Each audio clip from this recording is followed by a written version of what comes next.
আসসালামু আলাইকুম ওয়া রাহমাতুল্লাহি ওয়া বারাকাতুহু।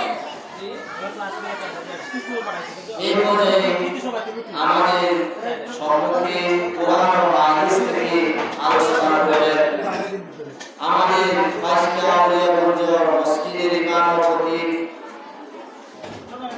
কারি সাইফুল মহিউদ্দিন ভাই। উনাকে আমাদের মাদ্রাসার কর্তৃপক্ষের পক্ষ থেকে তিনি একটা কথা বলার জন্য আহ্বান করতেছি। তিনি একটা নসিহতপূর্ণ কথা বলবেন। আমি বছরকে উনার নসিহতপূর্ণ কথা বলার জন্য সবিনয় অনুরোধ করব।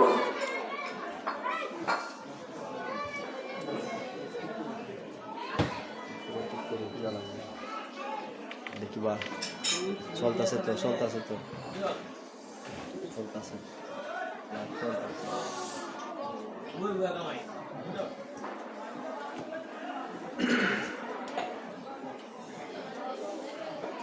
السلام عليكم ورحمة الله وبركاته.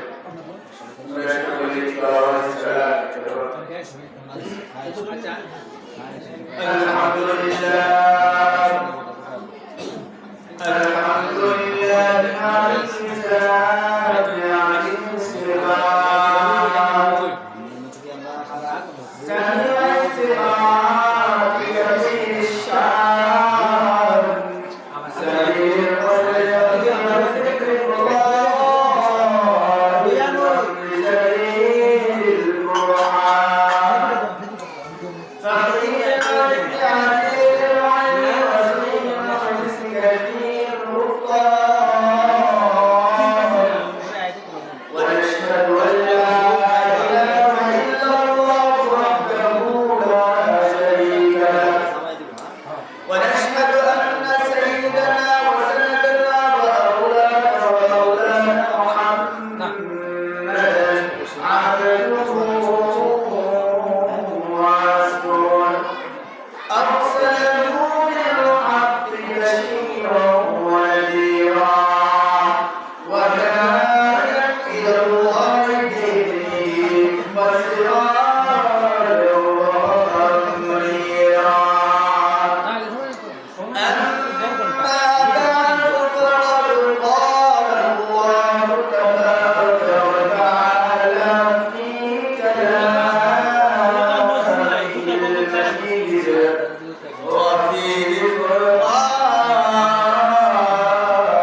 হাদিসের মধ্যে যে অংশগুলো বললাম আপনাদেরকে, একটা হাদিসে বললাম আমরা নারীরা কেমন দামি বা কম দামি, এই বিষয়ে একটা হাদিস বললাম।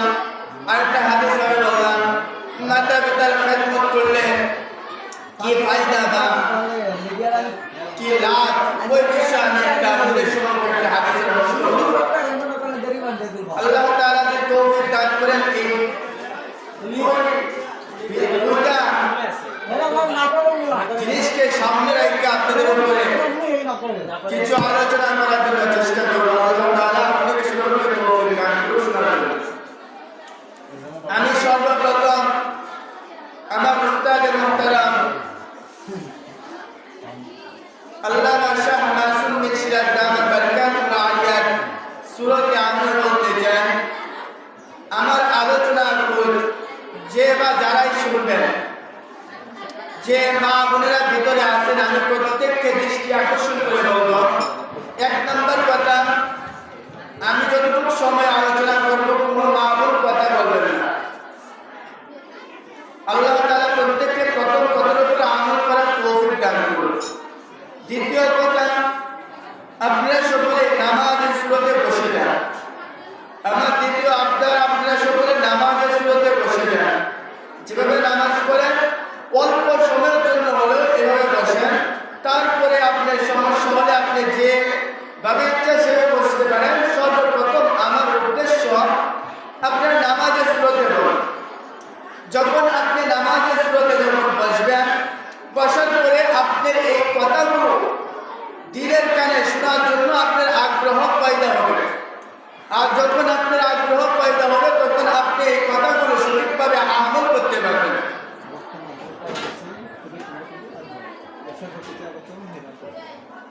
আপনার ওই আমলের জজবা ভিতরে পয়দা হবে। সারাটা জীবন আমি কাটিয়ে দিলাম বিভিন্ন ফিতনা, বিভিন্ন কাজে কাটিয়ে দিলাম, কিন্তু কোনোদিন তো আমি এমন কোনো মজমা পাই নাই যে মজমায় দিনের আলোচনা বা দিনের কথাগুলো শোনার সুব্যবস্থা থাকে। হযরত মুহতারাম সামনে যারা আছেন প্রত্যেককে আমি দৃষ্টি আকর্ষণ করে বলতেছি, আজকে আপনারা এমন এক জায়গায় আছেন যেটা আল্লাহর নবী সাল্লাল্লাহু আলাইহি ওয়াসাল্লামের একটা মারকাজ, দ্বীনি প্রতিষ্ঠান। যে মারকাজের মধ্যে দ্বীনি ইলম অন্বেষণ করার সুব্যবস্থা রয়েছে। আর এই দ্বীনি মারকাজের মধ্যে যারা আছেন তারাও আজকে ওই দ্বীনি ছাত্রীদের মতো আপনারাও আজকে ছাত্রী হয়ে গেছেন। আপনি কাল কিয়ামতের ময়দানে আল্লাহ তাআলা যেদিন জিজ্ঞাসা করবেন, রে দুনিয়ার বাইরে তুমি কি আমল করে আছো, দুনিয়ার বাইরে তুমি কি কাজ করে আছো, তখন আল্লাহ রাব্বুল আলামিন বলবেন, ও মালিক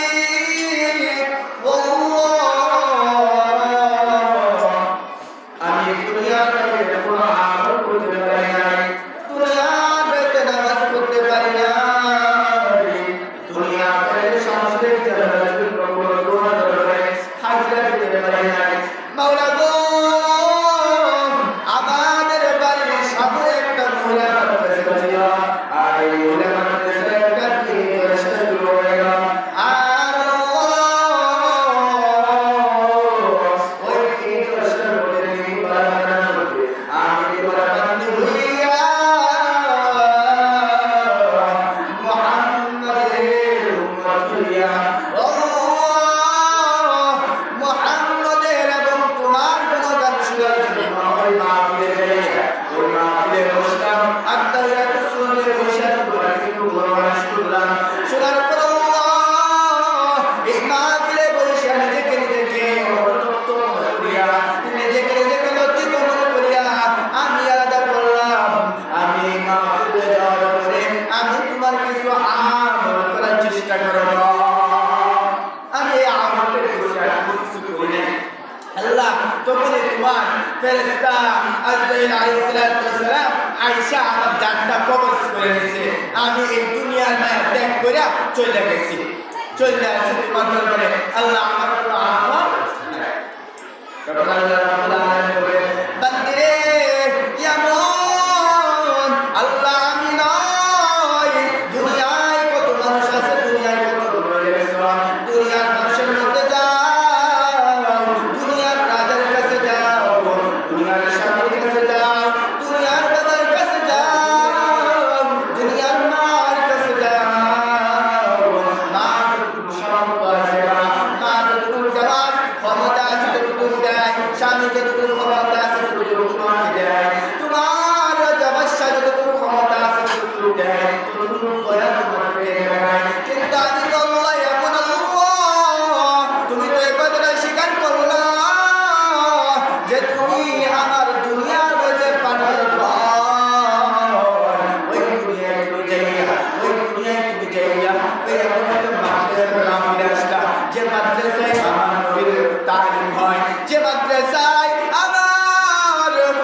চলাফেরা করব, 5 ওয়াক্ত নামাজ পড়ব, স্বামীর আয়াত করব, স্বামী যেভাবে বলে সেভাবে চলব, স্বামীর অবাধ্য অনুযায়ী আর চলব না। এই এলাকাটা বলছিলাম আর তুমি আমল করতে পারো নাই, আমি আল্লাহর হুকুমে আজরাইল যাইয়া তোমার জান্নাত প্রবেশ করে নিয়ে আইলো। ও বান্দি যাও যাও যাও, ওই আমার বারাকানা জান্নাত বানায় রাখলাম, ওই জান্নাতে প্রবেশ করো। সুবহানাল্লাহ। আল্লাহ তাআলা বলেন যা বান্দি যা জান্নাতে যা। এরকম আমল করেছ না তুই আমার এই আমলে করে যা জান্নাতে চলে যা। আল্লাহ তাআলা যদি আপনাকে জান্নাত দেয়া দেয়, জান্নাত দেওয়ার পর আল্লাহ তাআলার কোনো ক্ষতি হবে না। আল্লাহ তাআলা আপনাকে জাহান্নামে ফেলে দিলে আল্লাহ তাআলার কোনো লস হবে না, লাভ হবে না। ও বান্দী, ও আমার পত্রের মা বোনেরা, আপনাদেরকে লক্ষ্য করে যে তিনটা বিষয় আমি করতে চাই। 1 নাম্বার বিষয়, স্বামীর খেদমত করবা, স্বামীর মনে কষ্ট দিবা না। স্বামীর মনে তুমি কষ্ট দাও, স্বামীর মনে যদি আঘাত দিয়া কথা বলো, স্বামীর মনে যদি একটু কষ্ট লাগিয়া যায়, স্বামী যদি তোমাকে বদদোয়া দেয়, বদদোয়া দেওয়ার সাথে সাথে আল্লাহ নবী সাল্লাল্লাহু আলাইহি ওয়াসাল্লাম জানালেন তোমার জীবনটা ধ্বংস হয়ে গেল। আল্লাহ নবী সাল্লাল্লাহু আলাইহি ওয়াসাল্লাম সাহাবায়ে কেরামদেরকে সামনে নিয়া বলতেছে, ও আমার সাহাবারা শুনো শুনো, আমার উম্মতি মুহাম্মদের মধ্যে সবচেয়ে কঠিন বিপদটা আমরা পেয়ে গেলাম। ওই বিপদটা হলো মহিলাদের জান। ও আমার সাহাবারা শুনো, যখন তারা বিবাহ হইয়া স্বামীর ঘরে যখন গেল, স্বামীর ঘরে যাওয়ার পর তারা দুইটা বিষয় বেশি বেশি বলে। 1 নাম্বার বিষয়, তারা স্বামীর না শুকরিয়া আদায় করে, না শুকরিয়া আদায় করে স্বামী যদি একটা কাপড় কিনে এনে দেয়, বলে কাপড় পছন্দ হয় না, স্বামী যে একটা ভালো জিনিস, একটা তরকারি ভালো বাজার থেকে নিয়ে আসে, বলে দিবি গো এই তরকারি আসতে পারবো করা, স্বামীকে বলে পারবো না আমি বার করতে পারবো না। স্বামীকে এরকম ভাবে মনে কষ্ট দেয়, যা কিছু বলে। কিছুদিন যদি কথাবার্তা লেগে যায়, তাহলে স্বামীকে বলে তোমার ঘরে আমি 60-70 বছর 50 বছরের জিন্দেগিতে তুমি আমাকে কি দিলা? তুমি তো আমাকে কিছুই দাও নাই, কিছু আমাকে কিনেও দাও নাই, তোমার ঘরে আমি এসে শান্তি পাইলাম না। 2 নাম্বার, তারা বেশি বেশি লানত করে সন্তান যদি হয়, সন্তান একটা সামান্য অপরাধ করলে ওই সন্তানকে বলে যা, আল্লাহ তাআলা তোকে আসমানের গজবের মধ্যে পালায় দিতে পারে না, ওই আসমানের গজব তোমার উপরে নাযিল হোক, আসমানের গজব তোমার উপর অবতীর্ণ হোক। ওই সন্তানকে লানত করে আল্লাহ নবী সাল্লাল্লাহু আলাইহি ওয়াসাল্লাম জানালেন, যে এই দুইটা বিপজ্জনক জিনিস যদি কারো ভিতরে থাকে, কোনো মহিলার ভিতরে থাকে, ওই মহিলাগুলো আল্লাহর বানানো জাহান্নামে প্রবেশ করবে। নাউযুবিল্লাহ। তাহলে আমরা এই দুইটা জিনিস থেকে বললাম যে স্বামী না শুকরিয়া আদায় করলে আর অপর মহিলার উপর গজব দানের ইরাদা করলে আল্লাহ তাআলা আপনাকে আমাকে অর্থাৎ মহিলা যারা আছে ওই মহিলাদেরকে আল্লাহ তাআলার বানানো জাহান্নামের মধ্যে প্রবেশ করে দিবে। নাউযুবিল্লাহ। অর্থাৎ আমার বিষয়ে যে আমি সর্বপ্রথম যে বিষয়টা আপনাদেরকে বুঝাইতে চাইতেছিলাম সেটা হলো স্বামীর খেদমত। অর্থাৎ আপনি স্বামীর খেদমত করবেন, আর স্বামী যদি না শুকরিয়া আদায় করে খেদমত হবে না। আপনার স্বামী দুর্বল মানুষ, খেটে খায়, সকালবেলা স্বামী বাইর হয়, সন্ধ্যা পর্যন্ত স্বামী সারাটা দিয়ে নিজের জীবনকে বিসর্জন দিয়া এত কষ্ট করিয়া কামাই রোজগার করিয়া আপনার জন্য অল্প অল্প কিছু আনে, আর আপনি বলেন কি আল্লাহ এটা কি দান চলি আল্লাহ কি আল্লাহ আমার, কিন্তু স্বামী তো সারাদিন কষ্ট করল, মাথার কাম পায়ে বলাইয়া জীবনকে শেষ করিয়া জীবনের এত কষ্ট করিয়া নিজের প্রাণের বিধির জন্য, মহাত্মাদের বিধির জন্য সারাদিন কষ্ট করিয়া কিছু উপার্জন করিয়া নিয়ে আইল, আর ওই স্ত্রী বলতেছে তুমি কি আল্লাহ, তুমি কি এই জিনিসগুলো আল্লাহ, তোমার জিনিসগুলো আমার পছন্দ হয় না। স্বামী বড় সহায়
আমার রব আল্লাহ, আমার রব আল্লাহকে যারা যদি কাউকে সিজদা করার অনুমতি দিয়ে দেওয়া হতো, তাহলে দেওয়া হতো সর্বপ্রথম প্রত্যেকটা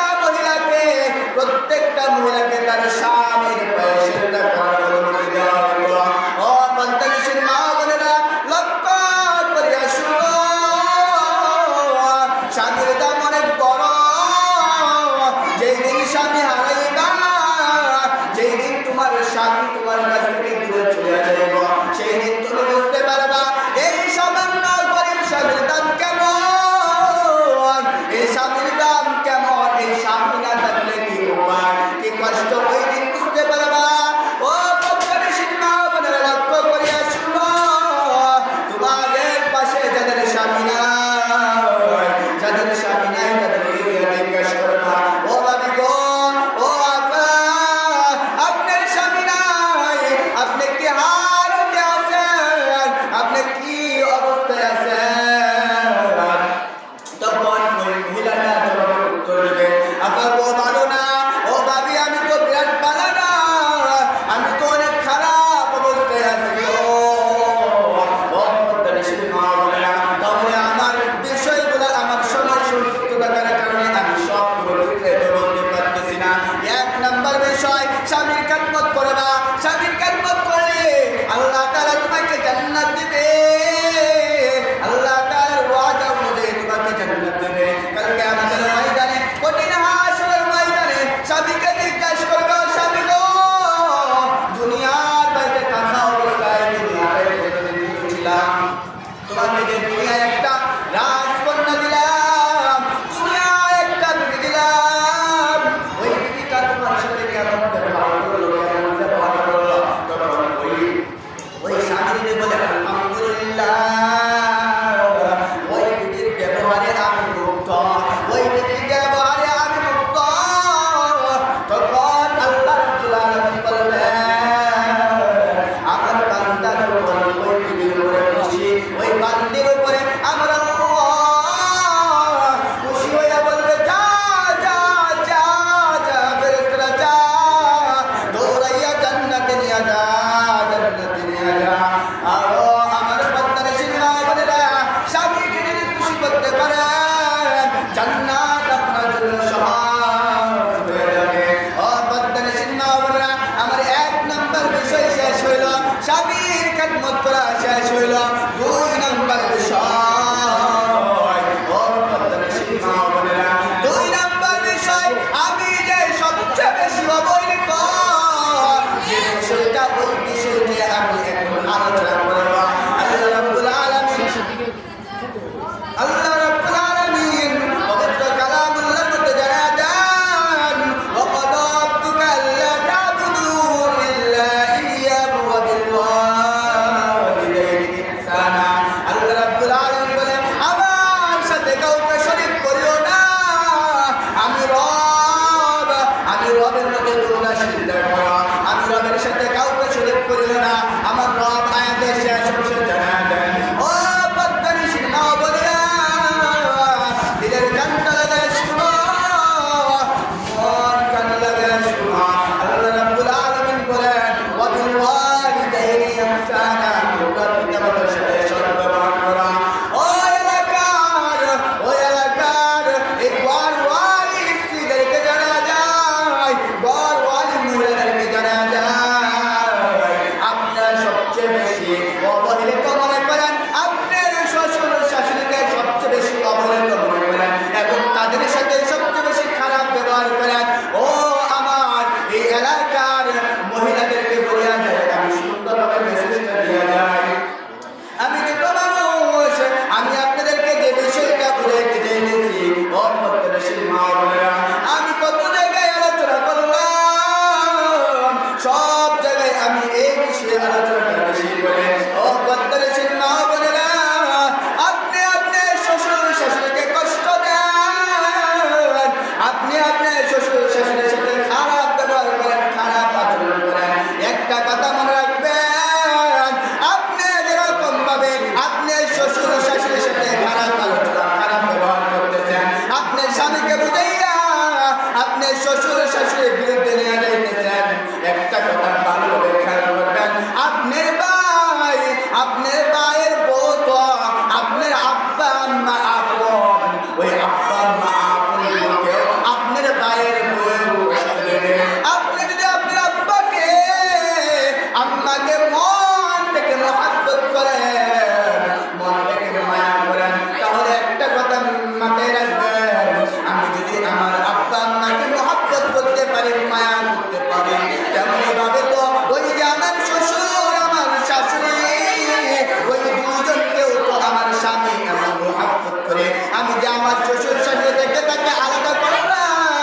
কালকে আমাদের ময়দানে কঠিন হাসরের ময়দানে আল্লাহ রাব্বুল আলামিন যেদিন জিজ্ঞাসা করবে ও বান্দা দুনিয়ায় তুমি কি আমল করলা দুনিয়ায় তোমার মাতা পিতায় তুমি কেন দাও না তোমার মাতা পিতায় কেন ভালোবাসা করে দেন করো নাই ওই দিন আল্লাহ রাব্বুল আলামিনের সম্মুখে ওই স্বামী বলবে আমার এই বেহায়া স্ত্রীর জন্য আমি আমার কিছু করতে পারি না এই বেহায়া স্ত্রীর জন্য আমি আমার তোমার দরবারে হাজির হওয়ার পর তোমার বান্দা দুনিয়াতে পাঠানোর পর তোমার বান্দা তাদের খেদমত করতে পারে না আল্লাহ তুমি এই ডাইনিকে আল্লাহ তুমি ওই মহিলাকে দইরা জাহান্নামে ঢুকায় দাও আর সাথে সাথে আমাকেও ঢুকাও কারণ আমি আমার ওই মহিলার কারণে আমি আমার পিতা মাতার সাথে নাফরমানি করলাম এজন্য পদ্মার সে মাওলানা বয়ান অনেক লম্বা বিষয় আজকে তিনটা বিষয় তিন নাম্বার বিষয় ও মা বোন এখানে আসছেন দেখেন এই মাদ্রাসায় অনেক মেয়ে আছে না অনেক মেয়ে আছে এই মেয়েদের দেখেন পোশাক আর আপনি আমার পোশাক একটু মিলান দেন একটু যদি মিলান তাহলে আপনি আমার ভিতরে একটা জজবা সৃষ্টি হবে কেমন জজবা সৃষ্টি হবে মা আপনি একটু ওই আদর্শ মেয়ের মতো যদি আপনি হইতে পারেন ওই আদর্শ অনুযায়ী ওই আপনার মেয়ের অনুযায়ী আপনি জান্নাতে প্রবেশ করতে পারবেন এই জন্য পদ্মানিসীন মা ও বোনেরা এই খাদিজাতুল কুবরা রাদিয়াল্লাহু তাআলা আনহা মহিলা মাদ্রাসায় আপনার সন্তান আপনার নাতি আপনি যেভাবে পারেন এভাবে সহযোগিতা করার জন্য চেষ্টা করবেন আল্লাহ সুবহানাহু ওয়া তাআলা প্রত্যেককে দেওয়া বা সন্তান দেওয়া দান খয়রাত করা বা ইত্যাদি সহযোগিতা করার জন্য প্রত্যেককে তৌফিক দান করুন আমিন ওয়া আখিরু দাওয়ানা আলহামদুলিল্লাহি রাব্বিল আলামিন তার পূর্বে আমি একটা এলান দেয়া যায় আপনারা যাদের আকর্ষণের জন্য বসে আছেন তারা কিন্তু আমাদের মাঝে চলে আসছে আকর্ষণটা কি জানেন অনেকেই ভাবতেছেন বা জানি আকর্ষণটা হলো আমরা কিন্তু আগেকার জামানায় কিন্তু এটা আসিনি কথাটা বুঝছেন আমি কিন্তু পুরো মানুষের লাগানো কিছু কথা বলে নাই মাঝে মাঝে আগেকার জামানায় কিন্তু এটা আসেন না মহিলা বক্তা আসেন না মহিলা মাদেশাও আসেন না এখন মহিলা মাদেশা হয়েছে মহিলা বক্তা হয়েছে আর এই মহিলা বক্তারা সামনে বয়ান করে আমরা অনেক নাম আমরা আকর্ষণ দেয় যে আমরা সামনে বয়ান না কে হুজুরা বয়ান করে আমাদের থেকে বয়ান করে দেখি না পাগলা না এলাকে আমরা এই মানুষের মধ্যে সব উনিও চেষ্টা করছে আমার মাদ্রাসা মহিলা মাদ্রাসা তাহলে ওই মহিলারাও তো বয়ান শুনে তাহলে আমি একটা ব্যবস্থা একটা মহিলা বক্তা আনি আর এই বক্তা কি করবো সামনে বয়ান করবো আর মা বোনরা বেশি তাসির করবো আর এই তাসির অনুযায়ী আমল করবো এই জন্য এই মাদ্রাসা যে মহিলা বক্তা আছে ওই মহিলা বক্তা আমাদের মধ্যে চলে আসছেন এই জন্য এখনো যারা এই দিক সেই দিক ঘোরাফেরা করতেছে অযথা সময় নষ্ট করতেছে প্রত্যেককে আমার পক্ষ থেকে আমি বিশেষভাবে আহ্বান করবো আপনারা চলে আসেন ওই দিনের কাজ করার জন্য আল্লাহ তাআলা প্রত্যেককে তৌফিক দান করুন ওয়া আখিরু দাওয়ানা আলহামদুলিল্লাহি রাব্বিল আলামিন সালাম